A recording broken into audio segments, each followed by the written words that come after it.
Alrighty. Hello, everyone. My name is Hayden Blauzvern. I'm a technical lead manager at Google on the open source security team and one of Sigstore's maintainers and its community chair. And today we'll be talking about Sigstore's roadmap, where we're at right now, what's top of mind, and where we'd like to go in the coming years. If you're at this talk, you've probably heard of Sigstore before, but if not, I'll give a really quick overview of the project, and then we'll dive into top of mind items. So one of the motivations behind the creation of Sigstore was this problem statement, that key management is hard. What we mean by this is keys are hard to keep track of, hard to secure, and inevitably they leak, and we have to deal with things like revocation. And also a lot of the tooling around code signing was very difficult to use. Code signing is not a new concept. It's been around for many, many years, and it's taken many different forms. But what Sigstore brings to the table is the convergence of a lot of proven standards. For example, instead of long-lived managed keys, we instead leverage identities through the OpenID Connect platform. And so identities get associated with ephemeral keys so that you don't need to manage them. We also can leverage workload identities so we can start moving towards automated signing rather than developers having to manage their own identities. And we're going to leverage things like public key infrastructure for certificates and transparency logs for auditability. And all of this comes together in a cohesive yet modular architecture that makes signing as easy as possible.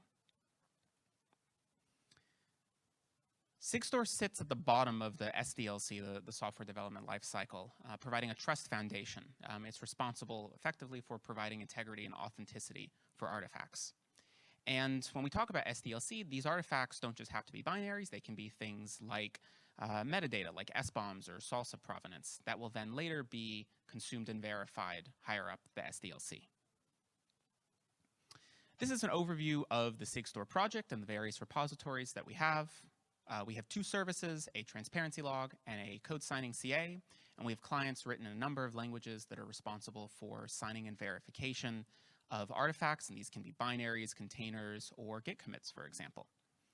We also operate public good services. These are free to use certificate authority and transparency logs where anyone can go to fetch an identity certificate and log a signing event. And these instances are maintained by the community. This is a quick overview of the Sigstore architecture and how various bits of metadata flow throughout it. If you start at the top here, you have an ID token that represents an identity. It gets exchanged for a certificate. You sign an artifact. That gets logged into a transparency log. And then you can take that certificate, that signature, and that proof, bundle that all together, and that effectively becomes a representation of an auditable signing event. So let's talk a little bit about where the project's at right now. So post GA, and GA was where we declared the public infrastructure was productionized and ready for use.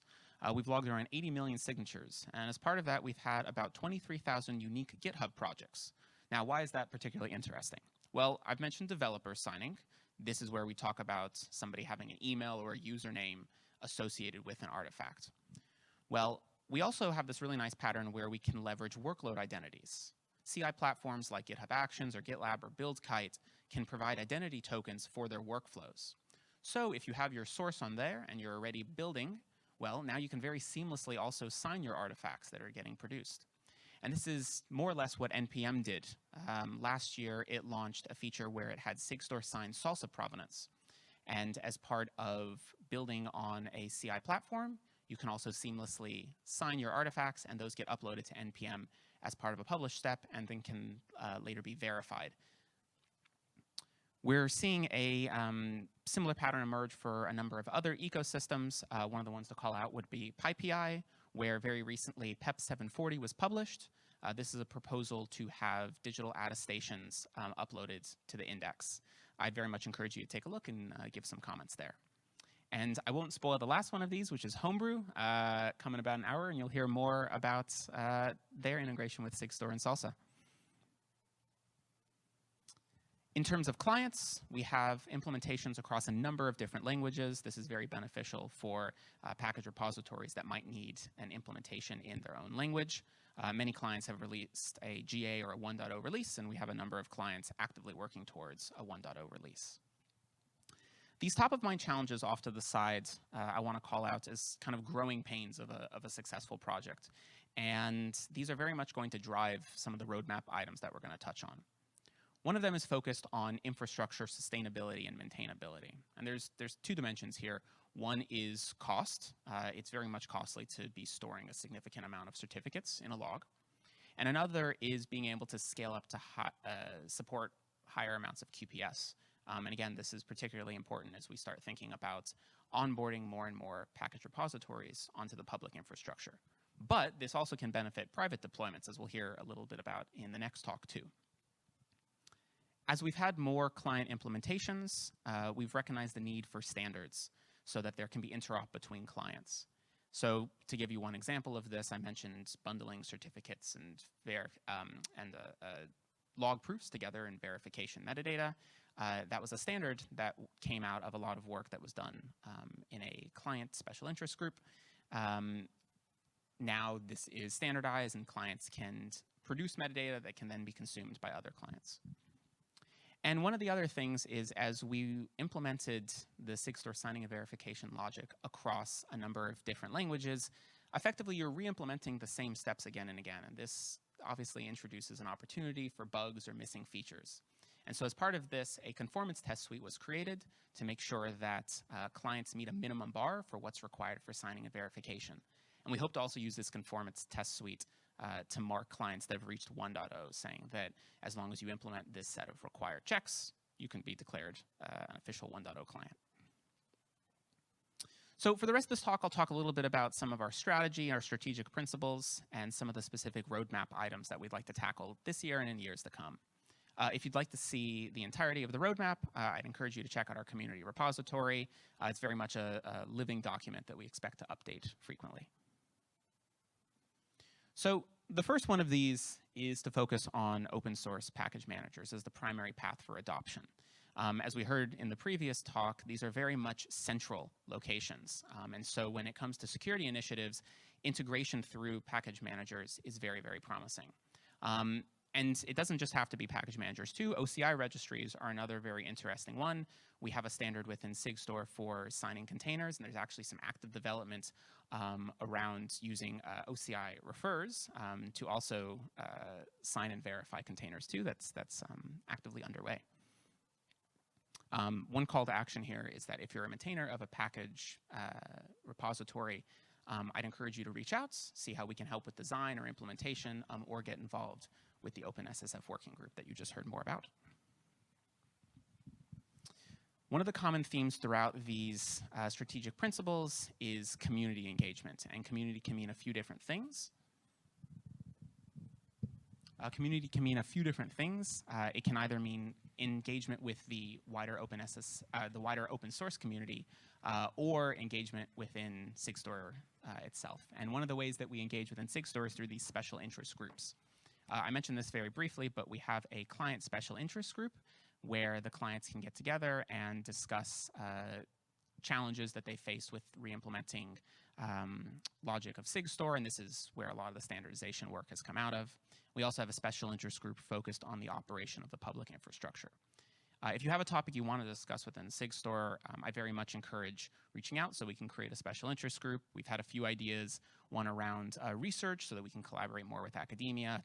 Another interesting one would be documentation, improving docs both with technical and non-technical use cases in mind. Beyond just formats, we also want to standardize our APIs. And the project that we have ongoing right now for this is the architecture docs. Right now we have 4 documents, one for standardizing the transparency log, the certificate authority, the client signing and verification logic, and also how we manage the public infrastructure. We're hoping that we get these docs out for public review very shortly, but if you'd like to take a look, they're already available at this repository. And the last of the principles that I want to point out is making the infrastructure simpler to operate, both for public and private deployments. And we want to have this symbiotic relationship where one can contribute back to the other.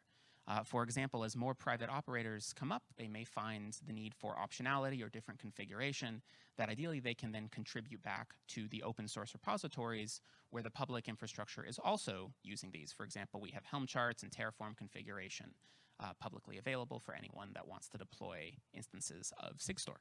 And this is also how we are deploying our public infrastructure. So let's get into some of the details. Items on this slide are a part of our short-term roadmap, items that we'd like to tackle in the coming months throughout this year. The first is major releases of our clients that are actively in development. And I mentioned before, one of the things we'd like to have is an official checklist for what we'd like to see from 1.0 clients, and roughly this involves conformance with our conformance test suite. If you've used Cosign before, you know it's very much a Swiss Army knife of signing and verification. It supports so many different options, which makes it a very, very powerful tool. We'd like to focus on simplifying the interface, particularly when you're working with public or private deployments of Sigstore. And one of the ways that we'd like to do this is support of this bundle format, this combination of verification metadata. We'd like to focus on the adoption of salsa builders so that we can start publishing provenance for all of our binaries that we produce, and then also consuming those, and ideally doing it in such a way that also demonstrates how other private deployments can consume provenance. If you take a look at our documentation now, you'll see a lot of focus on developer-based signing. We'd like to talk a lot more about workload identity signing, driving home how we envision automated signing through CI platforms. I mentioned this already, but we'd like to drive to completion the architecture docs and get those out for community review. Within the space of transparency, there's a lot of interesting work to do. And here we talk about monitoring, which is a little bit of an overloaded term, but we mean two things. One, the monitoring of identities. The part of the point of a transparency log is that you can know when your identity gets used. So for example, if it's compromised, you're able to detect this. We want to make it really easy to run monitors. And also, we want to make it possible to detect what are called split view attacks, where a log presents different views to different callers. And this is mitigated through something called witnessing, which are entities that individually verify consistency of the log, meaning that it's still append only. And finally, we'd like to get out a data set for researchers who are interested in seeing some of the trends within the data that gets published to the log. As part of our long-term roadmap, these are all very large items that involve a lot of opportunities for design and implementation. And I'll call out just a few of them here. I talked a little bit about sustainability of our services, one solution to this is to have a different format for our transparency logs called tiles. There's actually a lot of work right now in the certificate transparency ecosystem around creating this different log format that we'd also like to be inspired from. Another interesting one is privacy-preserving identities. So we talk a lot about emails or usernames as identifiers. Well, one thing we could do is have hashes instead, or we could have zero-knowledge proofs proving possession of an identity. There's a lot of really interesting work that we can do there in collaboration with academia. And the last time I'll point out is cryptographic agility. We make a lot of assumptions about different algorithms used, and it's very important that for private deployments, they're able to have different algorithms. But when we talk about post-quantum, this is, again, one of the main driving points behind cryptographic agility. All right, well, so we've come to the end of the talk. Thank you very much.